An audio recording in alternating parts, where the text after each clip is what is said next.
It's great to be here because I was thinking that Pacifico was in this program not that long ago, right? It's 2012, right?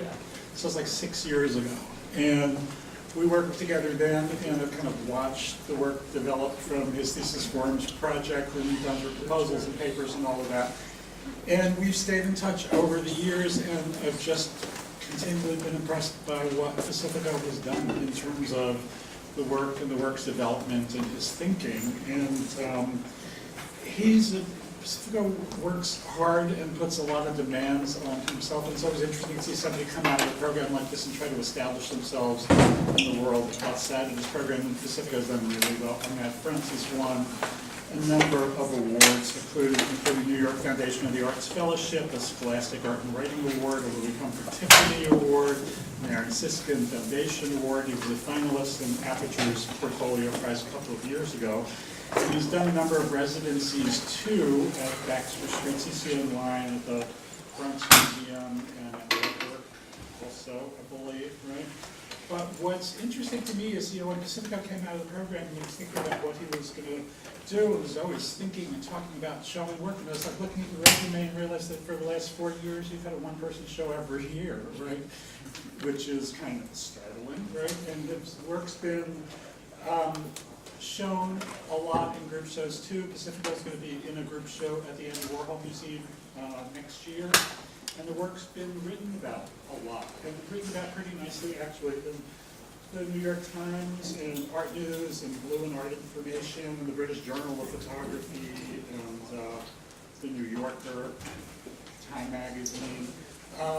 So it's kind of interesting to watch somebody's life go on post-school and their career move on, and watch how ideas that develop when you're in a program like this continue to be sources of interest to people when they get out of school, and how they kind of develop them.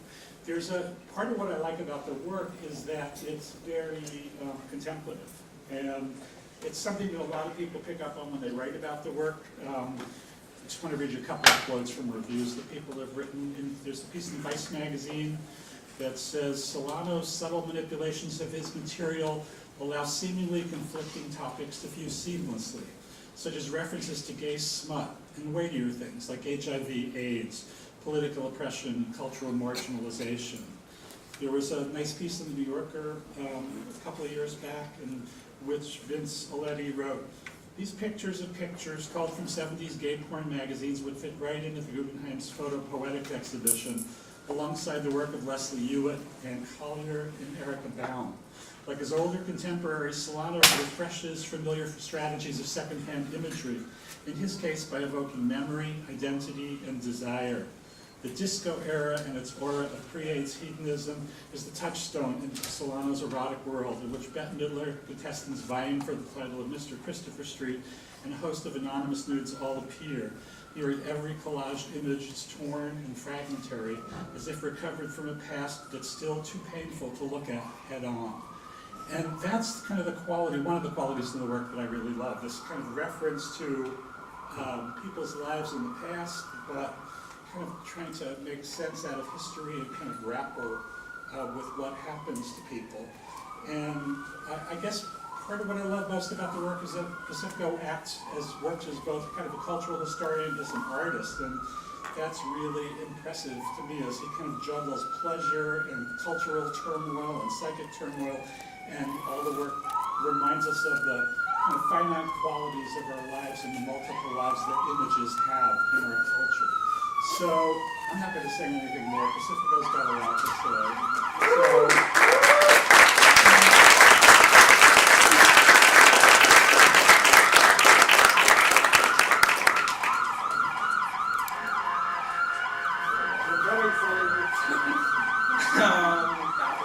I guess maybe I should let them come in. I don't know what to do with these guys.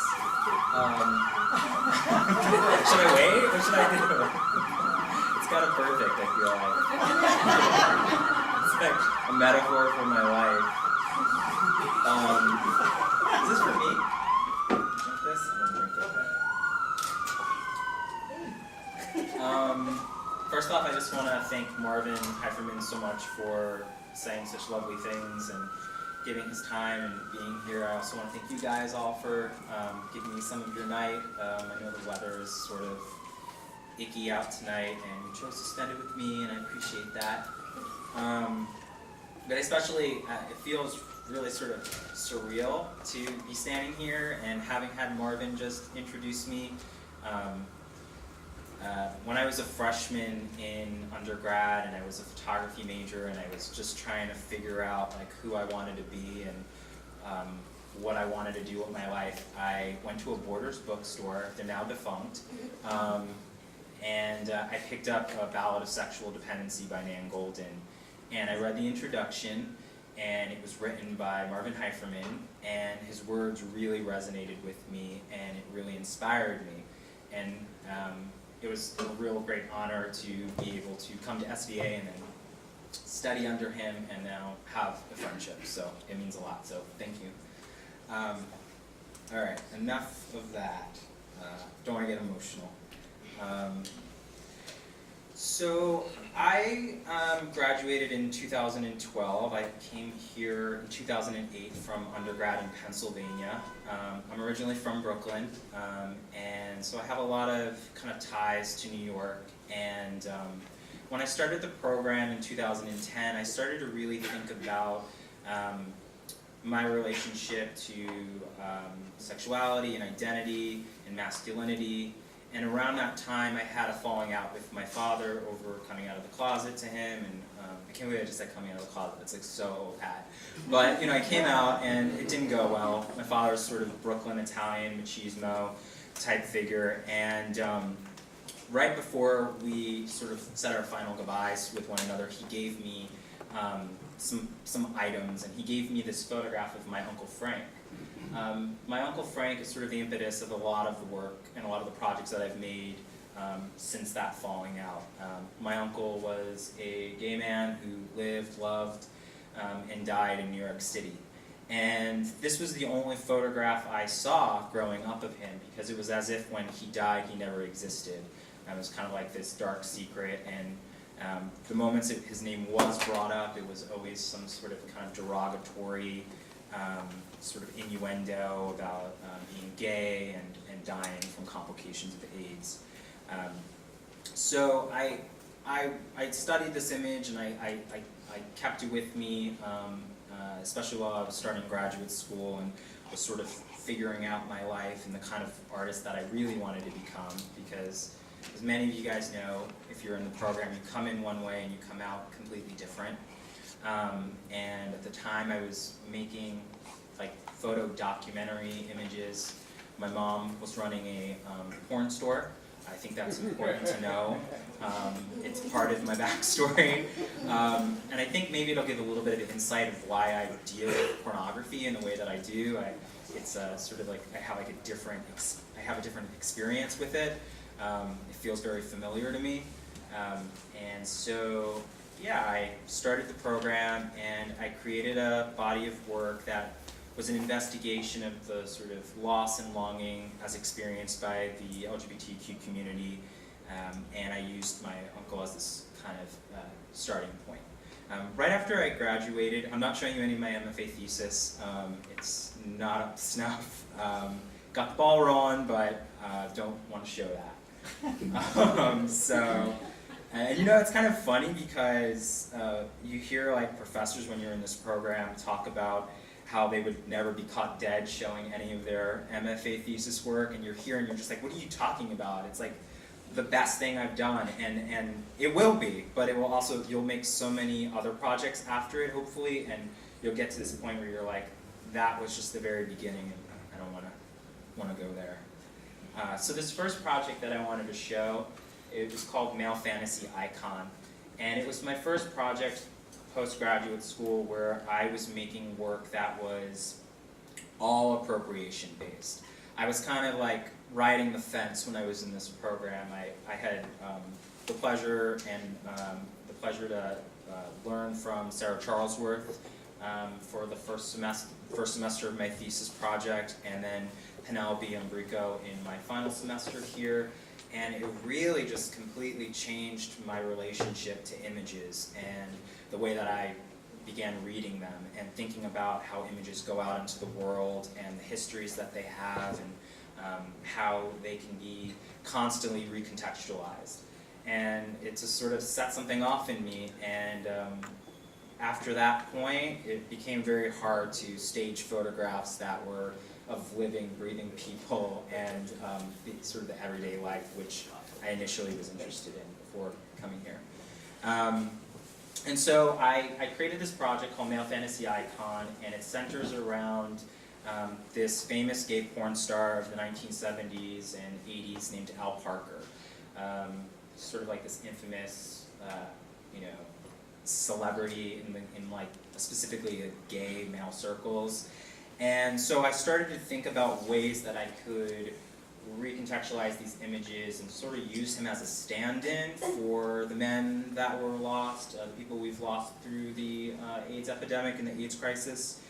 And I was trying a variety of approaches. I look at the work now and I think that it's pretty rough and kind of less fleshed out, but I thought it was important that I show the kind of beginnings of how I was initially responding to the source material. And I was interested in technology also. He died in the same year Photoshop was introduced, and I started to think about my relationship to pornography and the internet in the 90s, like having a home computer and Yahoo searches, and just the way that you can reinterpret an image. This is obviously like a very personal kind of adolescent embarrassing image to make, but when the internet first arrived, my first instinct was to print out porn and fold it up and put it under the bed. And I know that there's a lot of people who have that experience. And so this was a sort of exploration of that. And being born in the height of the AIDS epidemic, I was born in 1986. These images weren't that far removed from me at that time of coming of age and deciding who I was and coming to terms with my sexuality. So they were definitely images that I was aware of, but I thought a lot of them as images men like my uncle, people in his generation would have seen and sort of interacted with in however ways they did. And this project was the first real kind of break I got after graduate school. It was shortlisted for the Aperture Portfolio Prize. I was really shocked because I was making this work with gay pornography and was sort of unapologetic in many ways, and was able to get this broader audience where it kind of gave me the confidence and ideas to go forward with it and keep pushing it. I've become really interested over time in the way that the seams sort of fall in a lot of the images, and here I was really drawn to the placement of the staple in the centerfold. And he kind of looks like Jesus in the image, and I think in one of the images far back he kind of has that look. So this idea of just playing with his image over and over and regurgitating these sort of almost obsessive reconfigurations of his face. I created this postcard from an image of him, and it's fairly innocuous it seems, but his testicle is hanging out of his shorts. And I created this piece because it was in a show, and I made a postcard rack, which I still have to this day. Nobody buys gay conceptual art, but I make it because it feels important and it feeds the soul. But I created this postcard rack, and I made hundreds of these postcards as a sort of idea that for many years it was illegal to mail gay pornography. It was a punishable offense. Bob Miser and sort of Athletic Model Guild history of homoerotic photography. A lot of that had to be mailed in plain white envelopes, and so it was sort of this reference point back to that. And Bob Miser served jail time for putting out those kind of images in the 50s and 60s. So a lot of my work takes place in the post-Stonewall era, so 1969 onward. I think a lot about that time period as sort of this innocence and naivete that existed, and the sort of wonderment and possibilities of gay liberation and sexuality. But this was a photograph I actually made of the postcard, and then everybody took a postcard, and they can mail it out now because it's not illegal.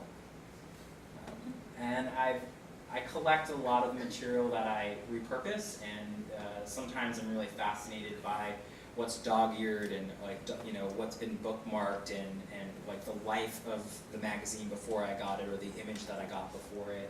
And I was sort of interested in this sort of agony and ecstasy. I know what's going on in the image, but the way that you sort of you can like recrop it and it can take on a whole new meaning. And so that was Male Fantasy Icon. It was sort of rough and kind of off the cuff. I wasn't really refining what I do now, but I then got this residency at the Bronx Museum's Artist in the Marketplace program. And I encourage anybody here who is about to graduate to really look into the program. It's phenomenal, and it gives you this incredible opportunity to connect with other artists from other mediums and curators and writers, and it was really helpful for me because I actually got to spend some time with an art lawyer. And as an appropriation-based artist, it answered a lot of questions for me, and I can argue fair use really well at this point. So while I was in this residency, I came up with this idea to create an installation-based piece called Pages of a Blue Boy magazine.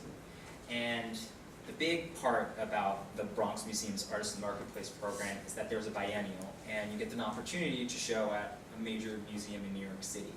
So I, over the course of 6 months, compiled every Blue Boy magazine issue from 1976 when they published their first issue to 1983 when they first wrote about AIDS. In that article they were referring to it as GRIDS, which was a sort of gay-related immune deficiency syndrome when people thought it was just a gay disease. And what I did was I went through centerfolds, male models who appeared in these magazines, and I cropped out the overt sort of sexual, explicit nature of the images, and I created these 8.5 by 11 inch headshots. Each page in Blue Boy magazine is 8.5 by 11 inches. There's 100 pages in a Blue Boy magazine, and so it was sort of this really easy kind of way of constructing a framework for the project. And I went through and I scanned and I created these prints. And this is an installation of it in the biennial.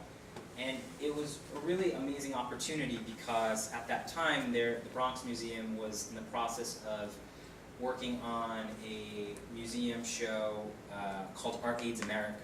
So I was at the right place at the right time, and the work got curated into this major traveling exhibition. It opened in Tacoma, in Washington, and it then traveled to Atlanta, and then it came back to the Bronx Museum.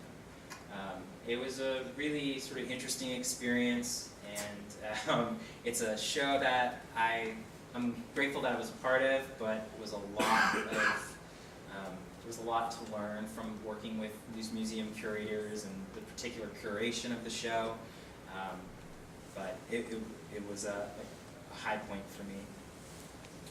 So I just kind of want to backtrack because sometimes you'll make a project and you'll think, okay, I have a show, I did something with it, and it's gone out into the world and that's it. But what was sort of exciting about this project was that it took years to sort of gain traction and go out into the world and be in that show. I actually had no idea I was in the museum show until like 3 months before it happened, just because of the way email works and people. Anyway, so we'll backtrack to 2015, or 2014. I had my first solo exhibition at Clamp Art, which is a photo-based gallery here in New York City. And I was sort of frustrated. I wasn't able to get the work that I was making about HIV/AIDS into gallery spaces. I was able to get Aperture to pay attention to me briefly, and I was able to do the Bronx Museum program, and that was really exciting.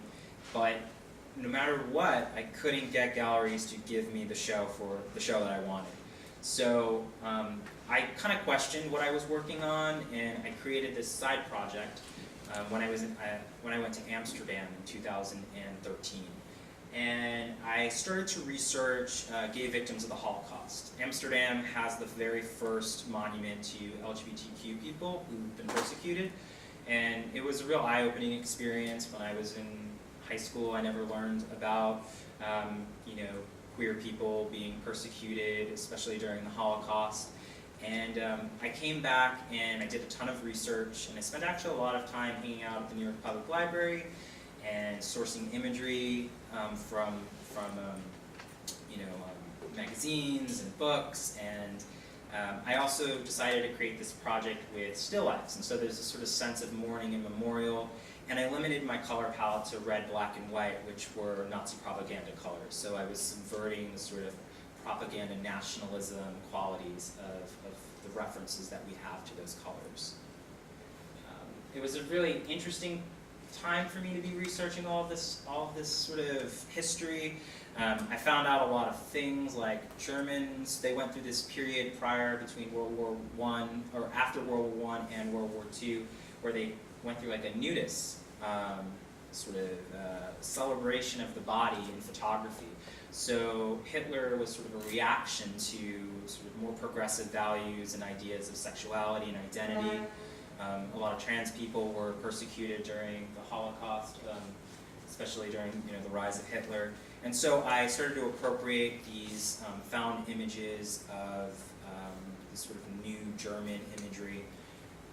And I was working a lot with Xerox machines because, full disclosure, I sold everything I had after graduate school to pay bills, and I started to make work with whatever I could. And the Xerox copy machine and the library were free almost. You know, I worked at a school, so I was able to get some material that way. And I was really interested, though, in the idea of the Xerox as this educational tool.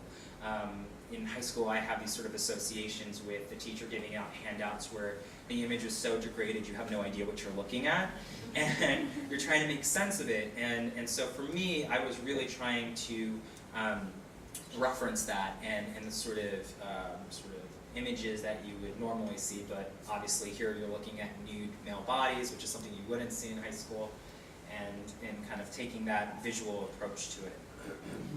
I also happened to get negatives in an auction that were never printed, and they were from World War II, and so I was appropriating them to create this narrative of this, these sort of ideas of like masculinity, power, and authority, and subverting them. Found photographs that I would come across of the time period, and then in between I would be juxtaposing them with these floral arrangements.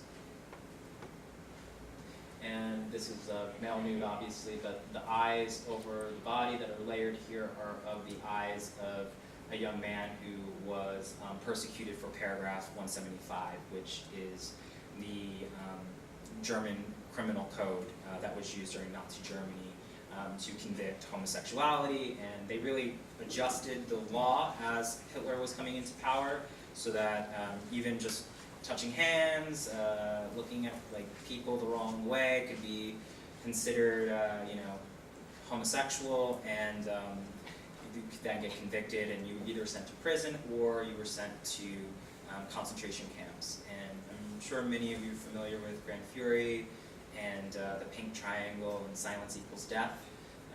Avram Finkelstein, he appropriated the Pink Triangle and sort of changed the history of it in some ways, but it goes back to the Holocaust.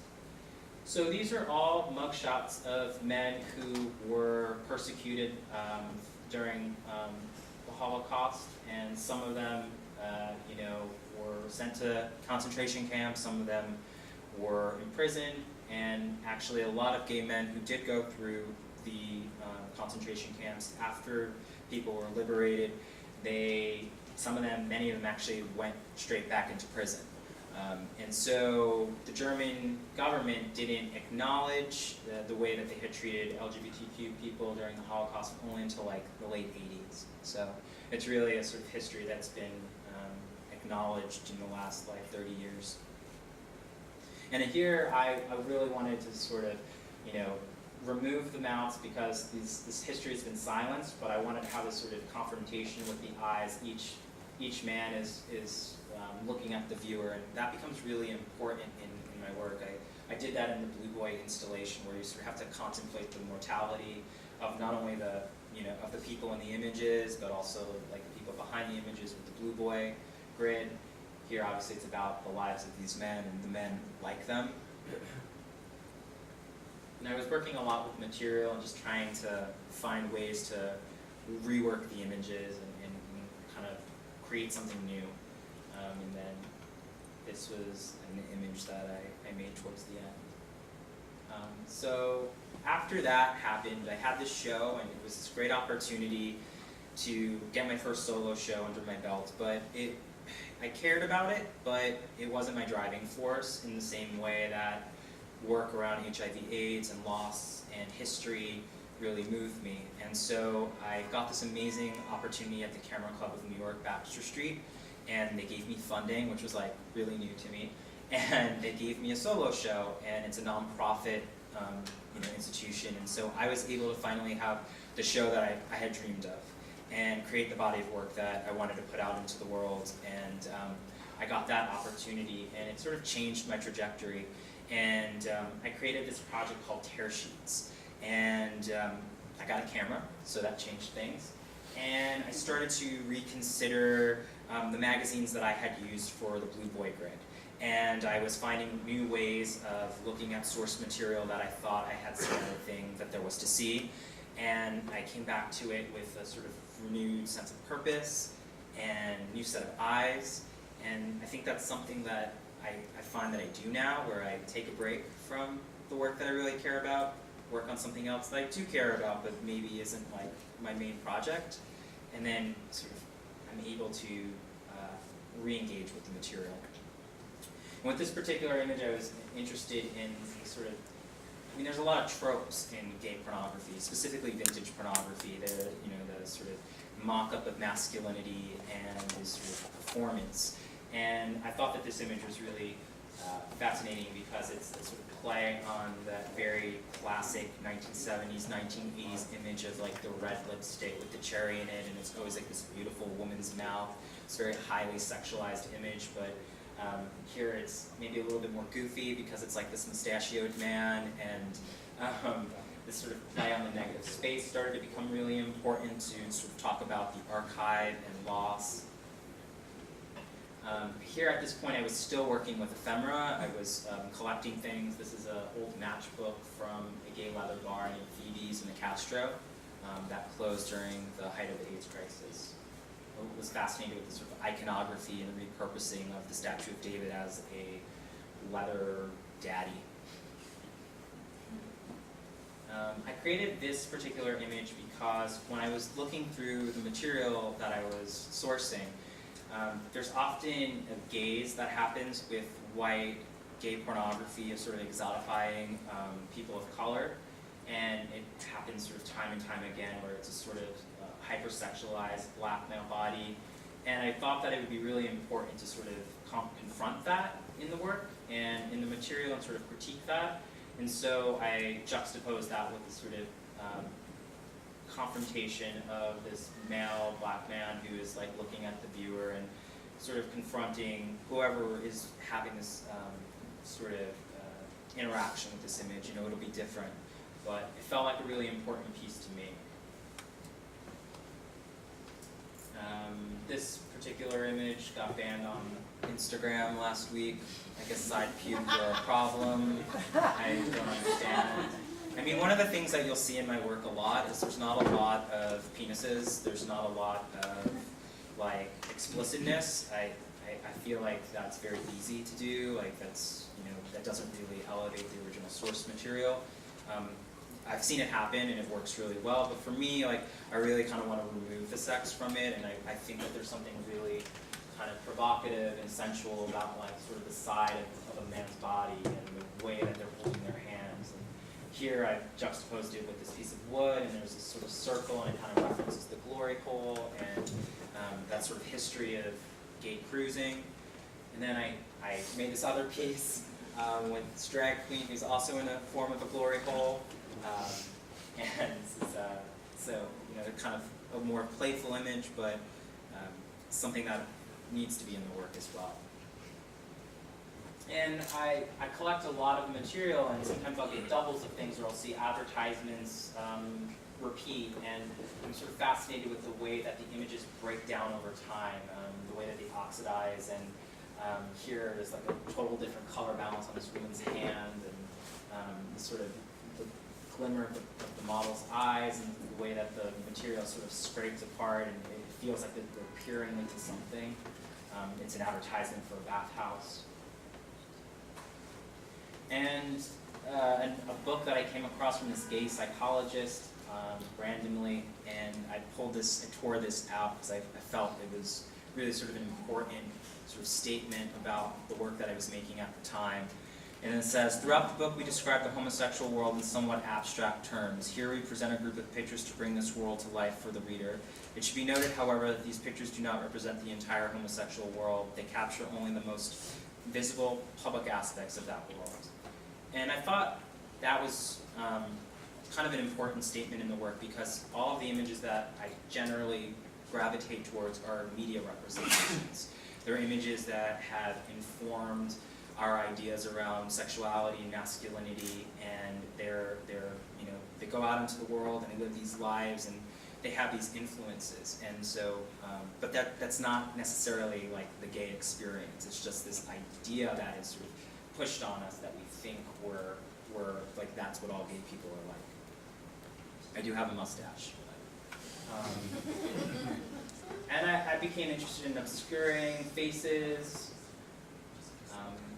This is Felipe from The Village People. When I was growing up in the 90s, I remember people always saying that the Village People were dead, they all died of AIDS. This very kind of homophobic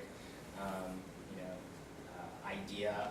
And then I came to find out none of them passed away from complications of AIDS or HIV. They all, like many of them are alive. The Leatherman died a few years ago of like cancer. But it's this idea that like gay people are doomed, that they're going to die of AIDS. That was this sort of culture that I grew up in. So, Donna Summer, who has like sort of a complicated history with the LGBTQ community. She was a huge disco icon, obviously, and she became a born-again Christian, and it's rumored that she said that AIDS was a form of punishment for gay men from God.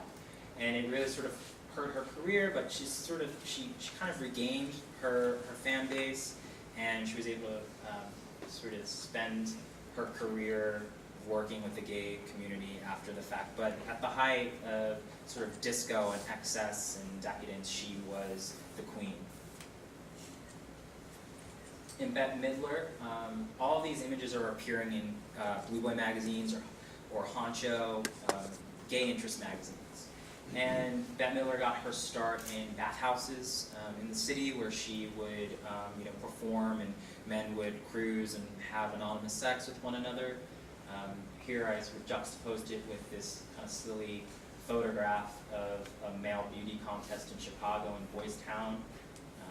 I was collecting photographs at the time and negatives, and sort of trying to piece things together and find ways to create these relationships between images. And the idea of the sort of woman who is like the diva that gay men idolize, and I felt that that was really, like, that came of age in the 70s, like with Donna Summer and Grace Jones and Bette Midler, Cher.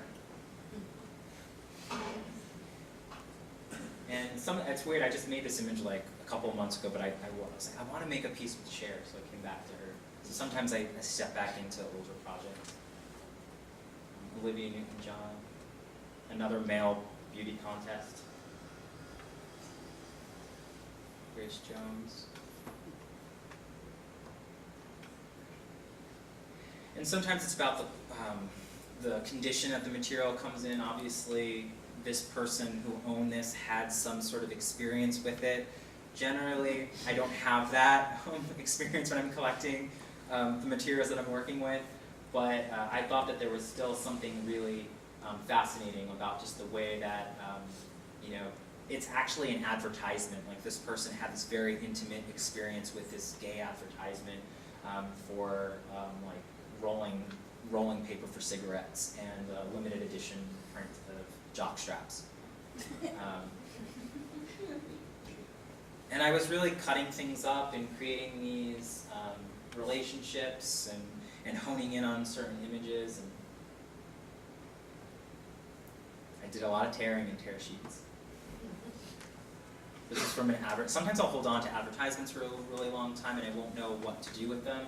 This was from a phone sex operator company called Dial Dick.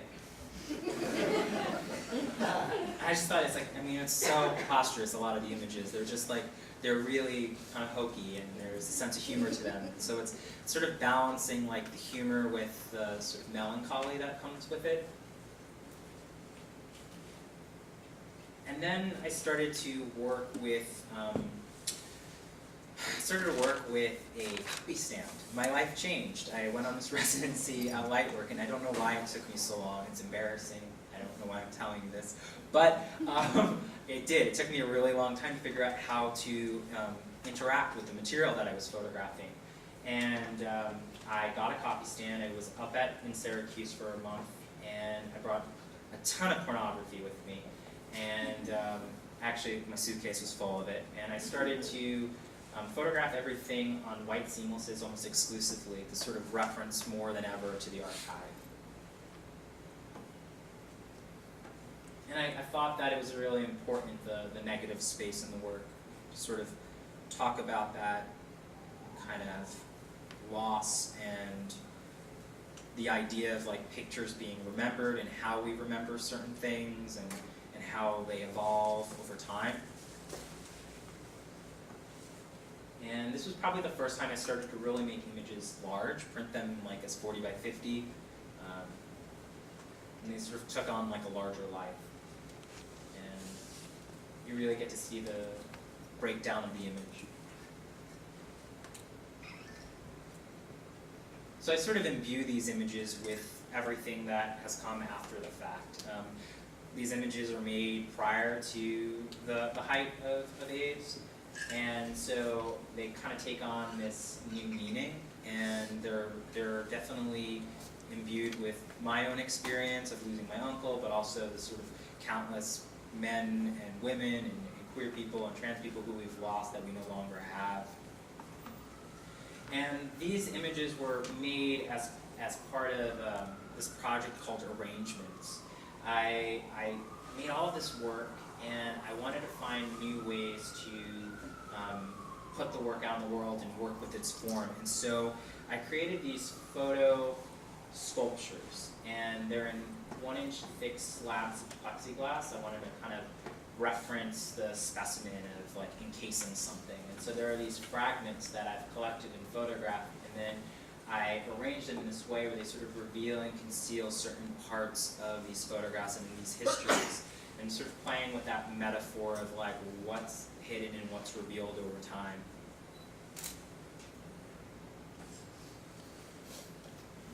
Donna Summer making another appearance. I like Donna Summer.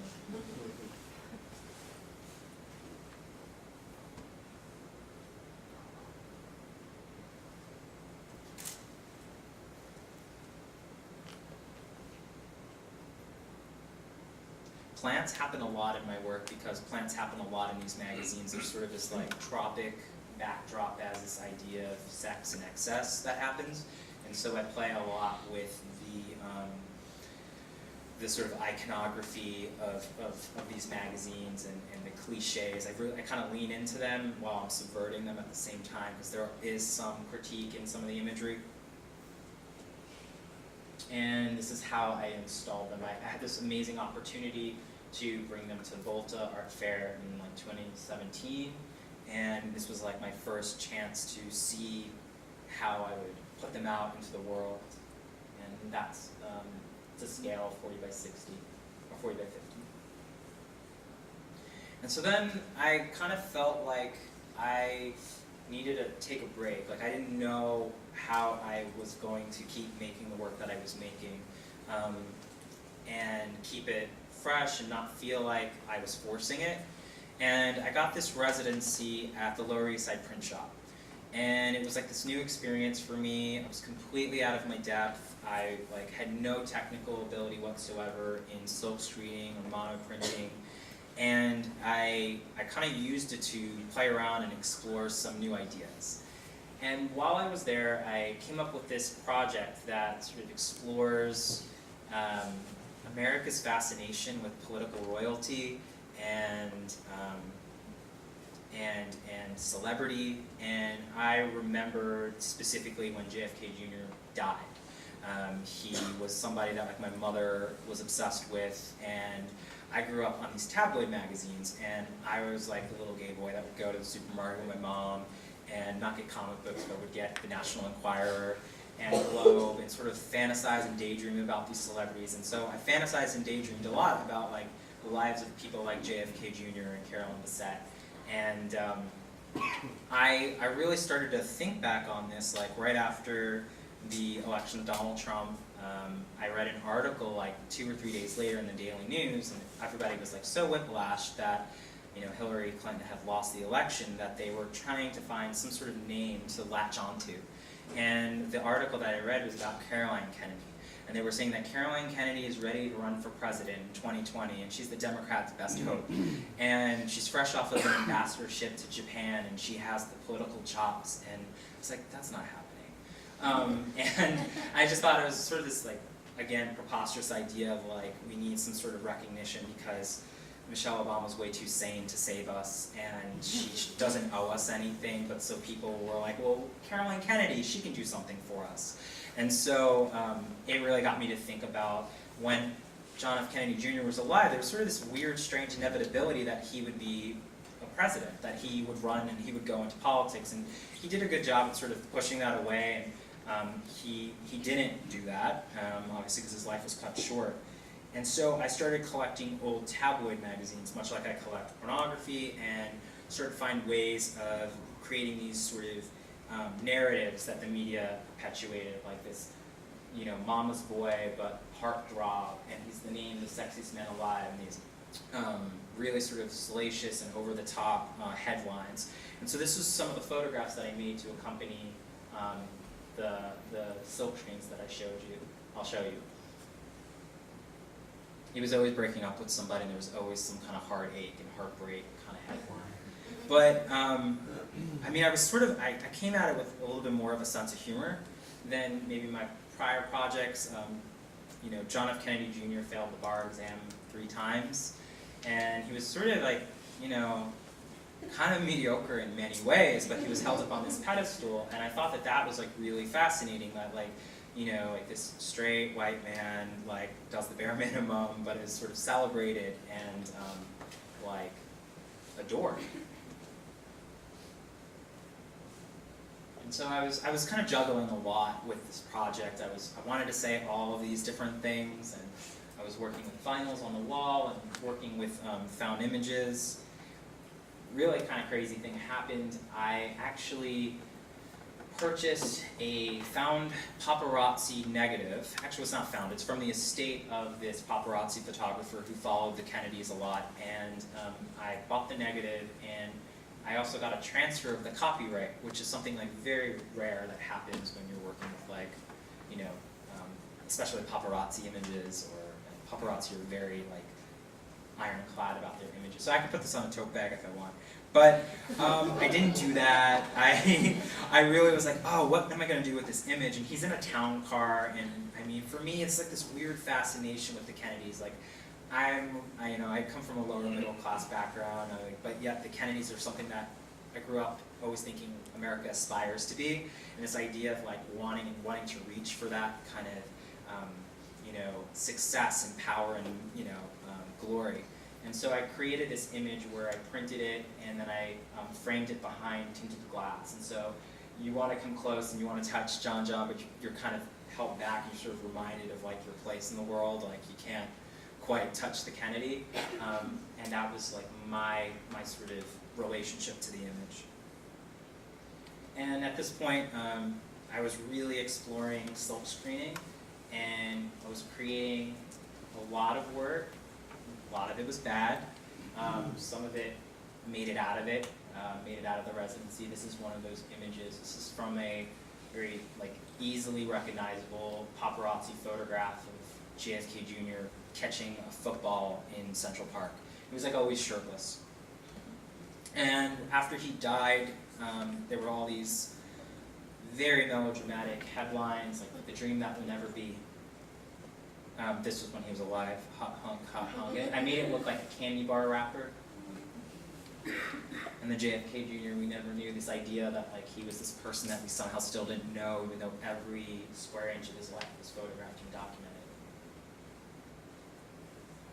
And then I made these really large, kind of ridiculous silk screens of JFK Jr. from People Magazine's Sexiest Man Alive, 1989.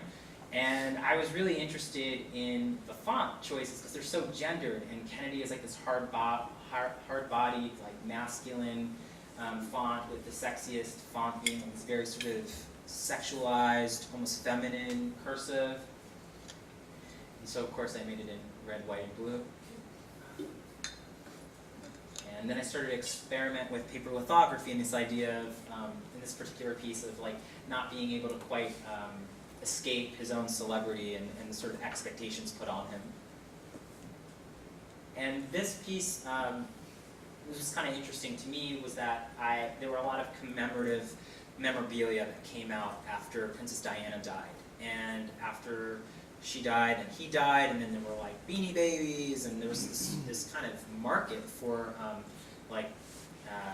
tragedy of public figures. And so this is like a Franklin Mint commemorative coin, and it's from Sierra Leone, actually. So it was this sort of global influence of the Kennedys. And the coin in America that they made, I mean, he looks like he has corn giblet teeth.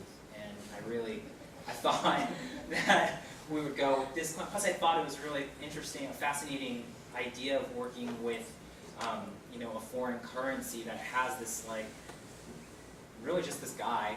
He's just a guy who happened to be the son of a president, because he's not a political figure, and yet he's on currency. And this was an installation view. I created this video piece that's sort of like a YouTube, like conceptual fan art tribute. I'm not going to show it, guys.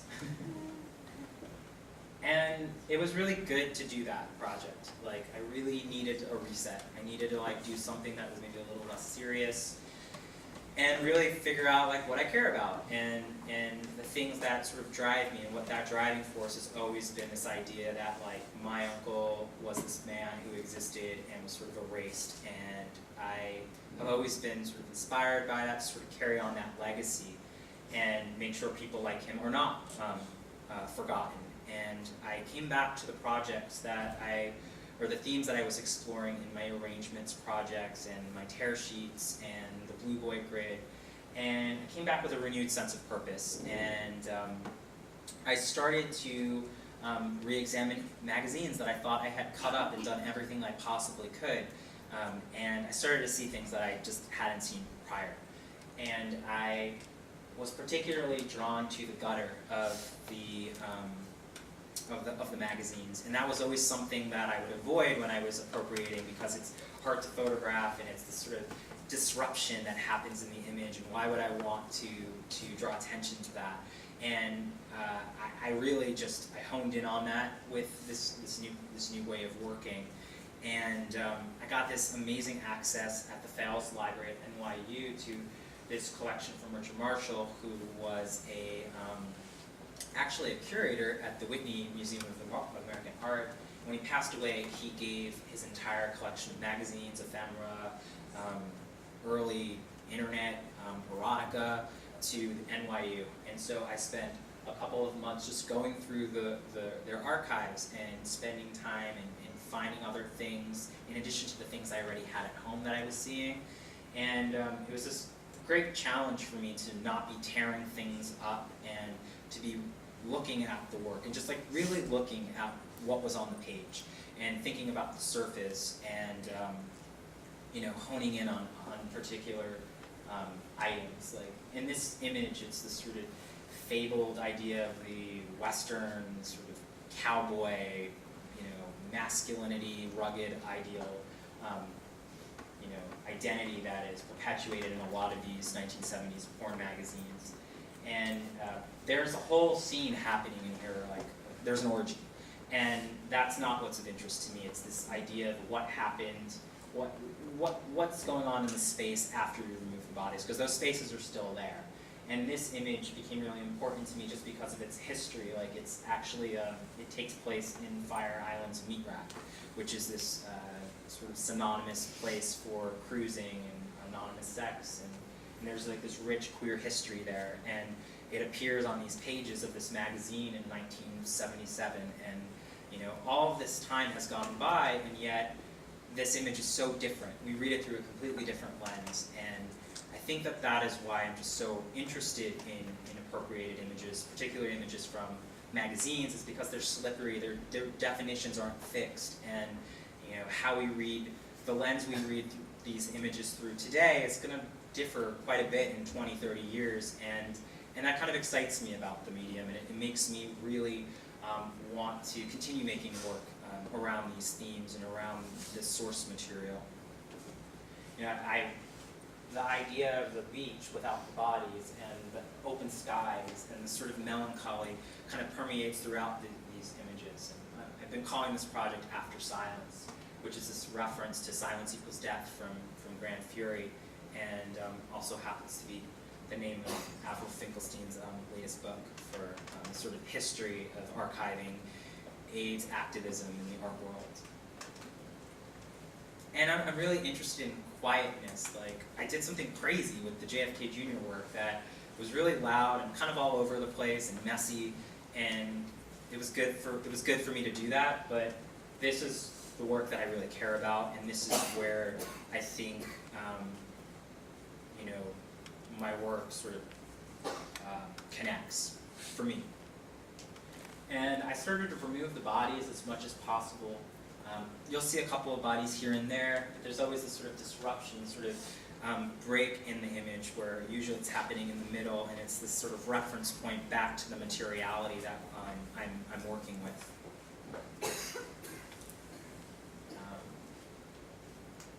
The shadows and the sort of sunsets, all of them, they have this kind of iconography to them. The pickup truck, the trope of the hitchhiker on the side of the road, or the guy with the broke down car who needs help. There are these icons, but they're fading. We know that they're not as powerful as they once were. They're sort of relics of this sort of, you know, this bizarro version of masculinity, especially in particularly in the gay community. And I sort of, I like to hold back and not give the viewer quite what they expect they're going to get when they know they're going to look at an image from this kind of source material. And then kind of comments on this sort of erasure. And one of the things that I really love about these magazines is the graphic design elements and the colors and the way that items, or like the way that photographs are laid out. And here I'm actually collaging with other pages on top of the same magazine. I'm not cutting or ripping anything apart. And that happens here as well. I was really drawn to sort of hand reaching out, and the fist obviously has that whole reference point in BDSM and the leather chaps. And sort of tools of the trade, and the image becomes the items. It's not the men in the image. It's not the sex that's happening. It's the setting.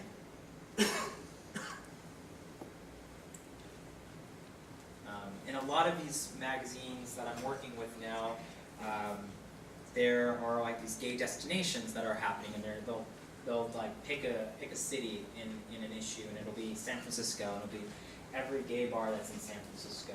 And I was really drawn to this sort of beautiful image of the Golden Gate Bridge and sort of heavenly, these heavenly clouds that, when shown next to these other images, they take on like a whole other meaning. And the empty side of the bed that happens in this particular image is, I hope, impactful, and sort of talks about the loss and the longing, this queer melancholy that I'm very much invested in. I think queer melancholy is this idea for me of queer people going through the world having experienced traumas that have come before them that have impacted their lives today. And a lot of it is tied to this idea of queer lineage and wanting to have sort of an older generation to look up to and to guide you and to be a part of a community, and not having that. And I think right now I'm in a particular age group, and there are a couple age groups above me that are now living long lives and are able to now take on those sort of mentorship roles. This particular image is from an advertisement for like these gays, like this gay man satin sheets. So even the marketing that is happening in them become kind of fascinating to me and kind of funny. I'm not giving you his face because his face isn't important. There's a body there. It sort of just gives you what you need. The Marlboros and the sort of, again, this idea of like the Marlboro Man and Richard Prince and rugged masculinity. That was always kind of a farce in these images.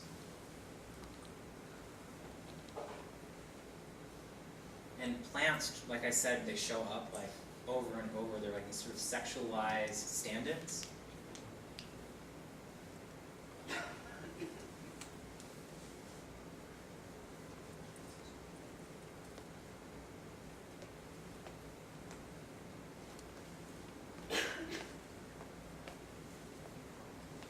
And the images fall apart, and they're not perfect, and you see a lot of the printing, the Venn printing patterns in these images, and that was something I actually got from the JFK Junior project when I was making and pulling my own images with silkscreen. I was really, I was struggling, but I was really seeing the tactility of the image and the images that I was appropriating. And I carried that through in this project where I'm blowing things up, they're falling apart, and I find some sort of beauty in that still.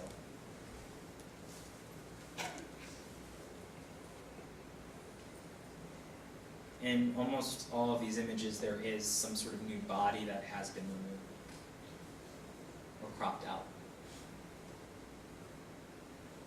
And the thing about the gutter is it also sort of shows the age and the wear of the material, and it's something that I've sort of honed in on with this particular work.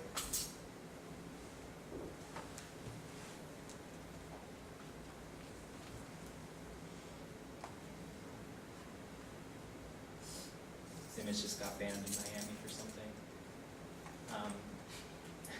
I'm doing an exhibition with a lot of this work, a lot of the beach-themed work will be in Miami in the fall. It's a public art commission, and you'd be surprised what you can't put out. But this disruption of the staple that then happens and kind of brings you out of this moment. This man is, he's eating an ass in the image, and I've completely cropped it out, and it becomes this sort of sleeping angel. And I think that, like, I think the thing about it is, like, I'm very eloquent. The thing about it, though, is just like, that does exist in that image. Yeah, he's, doing that, but he's still this person, and kind of bringing this dignity to these models. But these models are also stand-ins. They're mostly about the men who consume the images. They're not, I don't expect everybody to look like these images, but they're mass media representations, and so I use that as part of a device to talk about this particular generation that happened before me.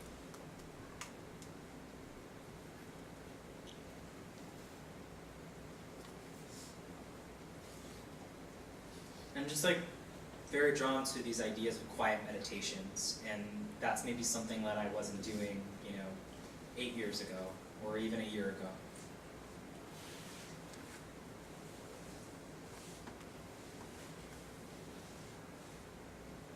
There's a lot of subjects get pushed to the sort of sides of my images.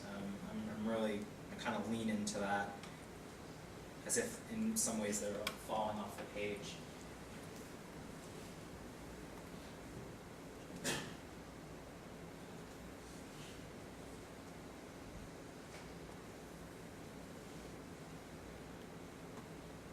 And sometimes I still place magazines on top of each other. There's so many pool images, like the trope over and over again.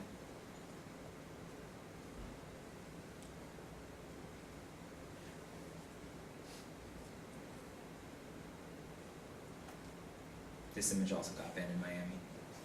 And it was too suggestive. But again, I think the sort of like nape of his neck and the sort of reference to the side of his hip is a much more sexualized image than if I gave you what you expect.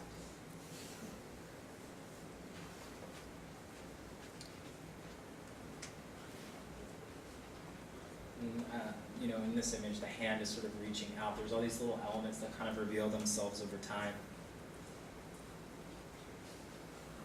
A mashup of all the plants.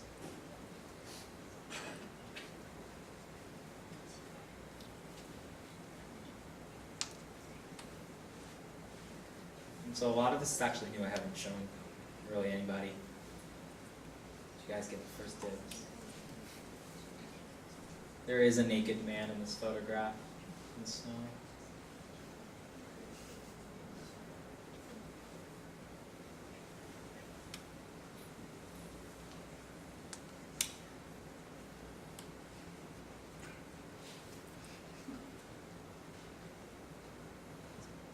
And this is some installation shots. This past summer, I got to show sort of the beginnings of this project at the project space Stellar Projects, formerly of the Gallery on Stellar Rays. And so for me, I mean, the images kind of take on a different life when they're framed. I know every photographer probably says that. I don't quite consider myself a photographer in the classic sense, so I think it brings like a different dimension when you see them as objects on the wall. I never frame with glass. I always live my life on the wild side. They're not laminated either. But I like this idea of the print being able to, viewers being able to come up and look at the surface of the print, like the way that I experience the magazines, and be able to see all the little printing dots and all the little blemishes and imperfections on that. That's really, really important to the sort of end goal. And I guess I kind of wanted to end this on like a kind of, I don't know, I think a happy note. I grew up with that one image of my uncle my whole life, and I got it when my father and I had our falling out. And you know, I made work, I made a lot of it, and I put it out into the world. And you just sort of never know who's going to find your work and who's going to reach out. And this is my uncle at the Belvedere Inn, guest house for men in Fire Island. My uncle's lover, who he was with when he passed away from complications of AIDS, found me through an article I wrote for Time magazine, and he sent me all of these photographs of my uncle, and I got like this fully formed idea of who he was. And it was just like, this is him and his partner, Ross, at the time. And it was just, I think that's why actually I took the break that I did and made that other project with JFK Jr., because it was such a intense experience for me meeting him and getting all of these photographs and learning all of this stuff. And I felt like, oh, do I still have something to say? Like I have this idea, and obviously I've come back to it with a renewed sense of purpose. Like I keep saying that, but I really feel passionately about it. And I got to like see into this person's private life and the story that was completely held back from me growing up, and it was so meaningful. And he sent me this obituary, and I wanted to read it, so I will. Frank Silano, age 36, died suddenly December 14th, shortly after he returned from a vacation in France and Egypt with his friend Rick Hamilton. Silano, who was a member of the staff of New York State Attorney General Robert Abrams, worked previously for former Assemblyman Michael Pesce, now a Supreme Court judge. The New York City Department of General Services, where he headed Operation Green Thumb, an urban gardening program utilizing vacant land, and former Representative Fred Richmond of Brooklyn. Silano also worked effectively to elect Democrats in many political campaigns. A talented chef and most generous host whose hospitality we accepted eagerly and often, Silano struck us as something of a diamond in the rough when we first became acquainted with him more than 10 years ago. After that, when we knew him better, we were impressed by Silano's intellect and trouble he took to improve upon his knowledge. Recently, Silano became particularly fond of the work of Umberto Eco, the Italian novelist and essayist. Most of all, we remember a one-day round trip we took to Toronto together to visit our friend Daniel Egan, a person with AIDS who was dying. We talked a good deal about many subjects during that long, cold, snowy day, and we really began to sense for the first time the quality inside of Silano's marrow bone. It was good stuff, believe us. And with with that, I'll leave you with that. I guess any questions?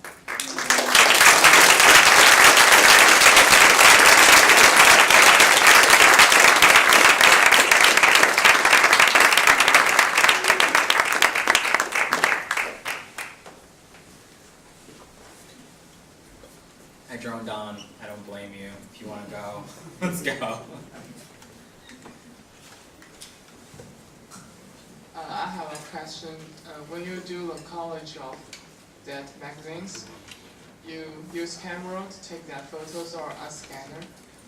So in the beginning of the work that I was making, the very first project, I was using scanner beds almost exclusively because I had gotten rid of a camera, but I shoot now exclusively with a camera. Yeah.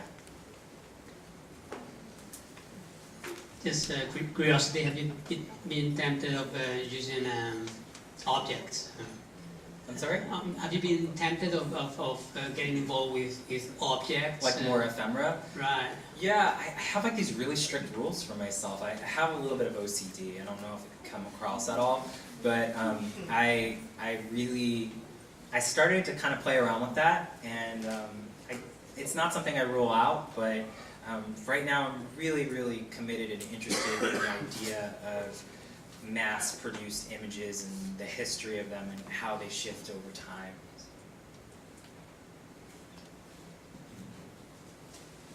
Hi, Pacifico. Oh my God. Of course, as one of the students at FIT, I mean, it's great to hear you talk about your work and what you're doing, so thank you. But I'm also wondering, I guess, because it's interesting to think, of course, as like, of the magazine or something like, at least I grew up in the age where it's, you know, video. It's phone, it's everything, there's nothing physical about it in the sense of like I'm not grabbing on. So where do, I guess my bigger question is, where do these archives of prints live, like in the actual magazines? Does that have any more importance in it being displayed, or? Well, I think that, I mean, more collections are popping up all over, you know, there's a lot, I mean, especially I think for LGBT identity, there's a lot of archiving that's happening just given the history of the community. And so I do put an emphasis on the printed material because of my relationship to the printed object. And I do think that it's sort of like this disconnect between the iPhone and something that's physical and tangible. And there's a materiality to it that you don't quite get when you're working off of digital images. And so I'm very much drawn to that, and it's part of my personal history. And I also think it also references the idea of something that now at this point feels novel and feels far removed because people of your generation are not used to reading the New York Times in print. They're used to it on their phone. And so, yeah, I think there's just an importance of it.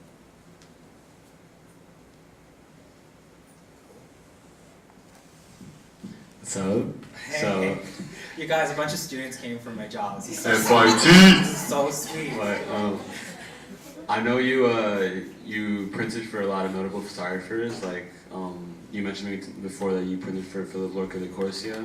Yeah. And people like that.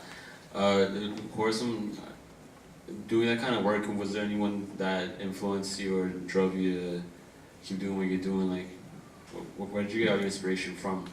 Yeah, I mean, it's everything. It's film, it's music, it's great art. I had a really interesting time here. It wasn't like the easiest experience. I was considered young and precocious in the program, but look at me now.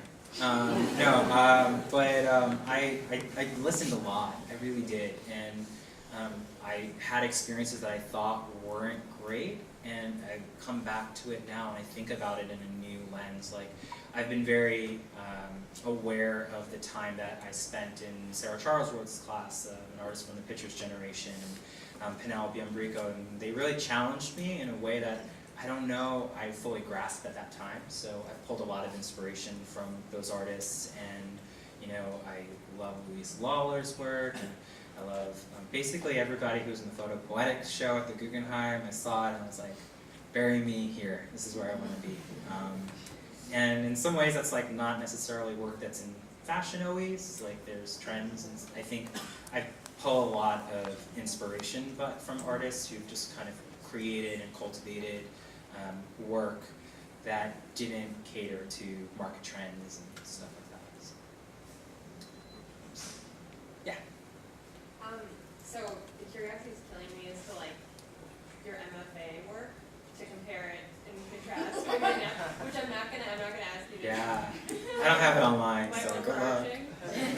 overarching question is, if you could speak a bit about the ways your approach has evolved to your work now versus when you were in school. Sure. I was trying everything. I really was. I was staging photographs, and some of them were good for where I was at. But I think the last semester I really was like, shit or get off the pot.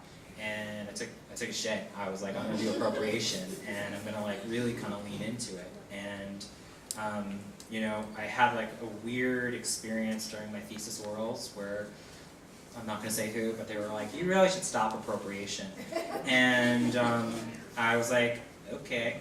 And I didn't do that. And I kind of dug in deeper, and I was like, no, I'm like really, it sounds crazy, but I'm really moved by the history of photographs and these pictures that have had like thousands of lives prior to where they're at today. And like that just really, really motivates me and excites me about the medium of photography. And it's not the classic way that you think of a photographer who goes out into the world and documents communities and photographs people in studios, but it's the way that I work. And I really started to get there probably like the last 2 months that I was here.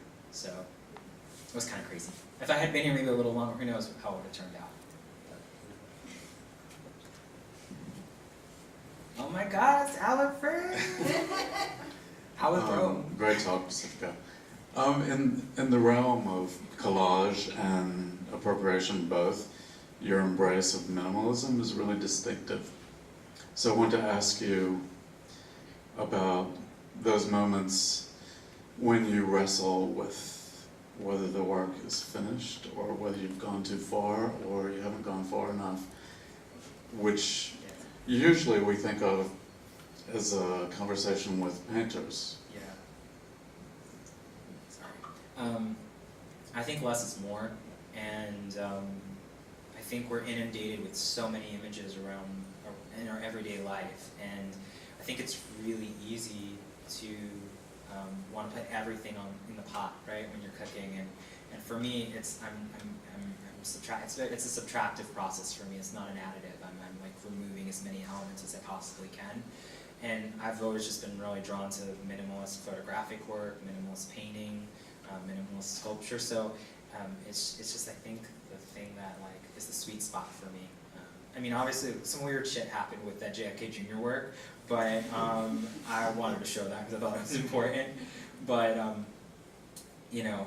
it reminded me of like just what I respond to and what I want to be known for, if I could be known for anything. And it's sort of this kind of elegance and formalism. I like formalism. I know some people think it's like faux pas, like why make it formal, but I think that there's something nice about beauty, especially when you're dealing and you're grappling with these kind of complicated, messy ideas of representation and sexuality and identity and loss.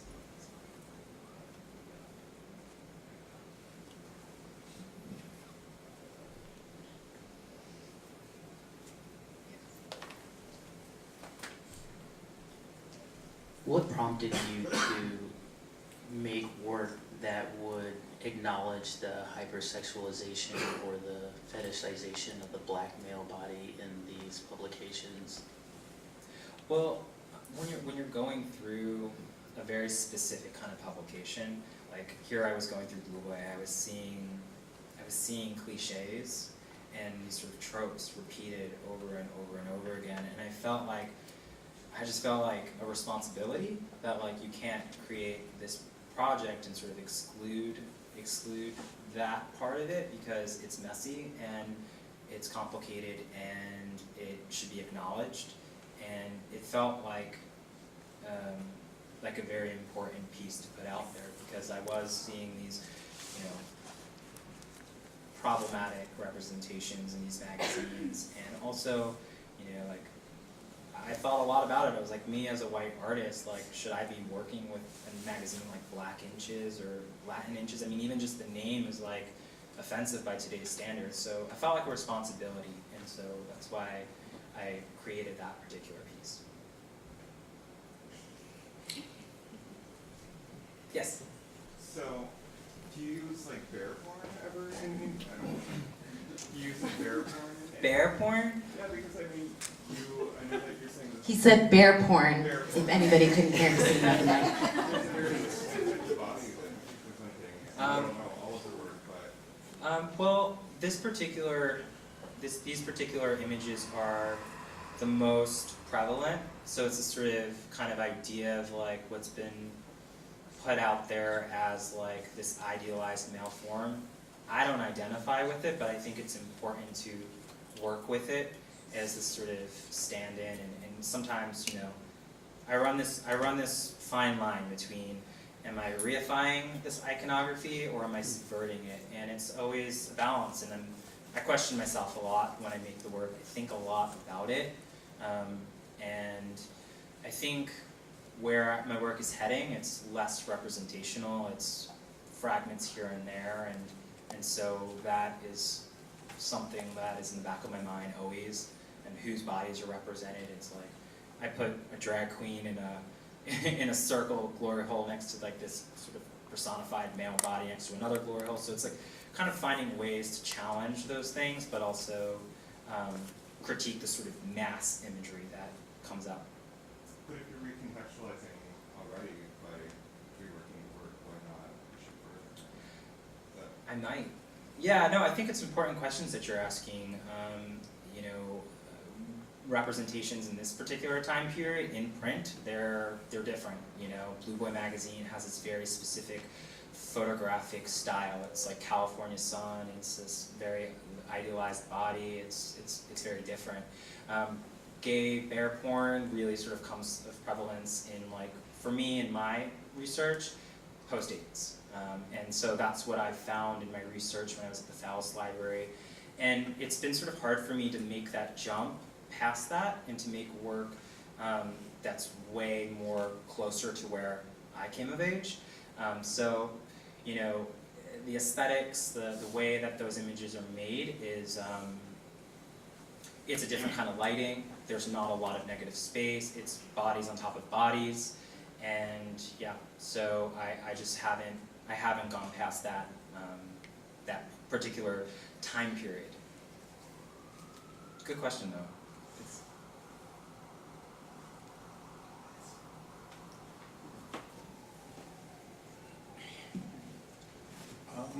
I try to be as coherent as I can. I think, from what I understand of you, you are a very, you take your civic duty very seriously, way before I did, and I'm very happy that you've always been very politically involved. And as an artist whose work can help a lot of people, let's say outside of the art niche, really understand the nuances of being a human, because it seems the last few years, there's a side of the globe, there's a half of this nation or half of the globe that wants to truncate humanity into something simple to digest. Whereas most of us here, including yourself, our work is about illuminating the nuances and the layers and the gray of humanity. Having said that, you are very active in a political sense. Does making of your work get affected by the current political climate, or does it become a reprieve, like as if I'm a basketball player, where I just enjoy shooting hoops, so I could get away from the political climate? Well, I think like the personal is political. I know that's a sort of cliche that we hear over and over again, but like when it comes from a really personal place, like it's impossible to ignore like its political power. And so for me, I've always kind of considered what I do to be along that line, this sort of, you know, this idea of like a Reagan administration that was completely inept and sort of abhorred like gay people and, you know, was very, you know, slow to react and probably, you know, made it much worse than it needed to be. So, you know, I've been making this work, and so the world kind of changes around us, and which is kind of crazy, because now maybe my work will be viewed through a different lens, and maybe more people will want to look at it and will want to enter into it. And I'm fully aware that like I'm, you know, an artist making something that's very niche, and there is a very limited amount of people that are willing to engage with my work just right off the bat, and then, you know, sort of grappling with that, but sort of staying true to who I am. But yeah, I don't know. You know, I made that one project about sort of victims of the Holocaust, and that kind of snowballed into bringing me back to my other projects, and so it just kind of goes back and forth, but there's always some sort of political statement in there if you're willing to look. Anyone else? Okay, well thank you guys so much. I really appreciate it.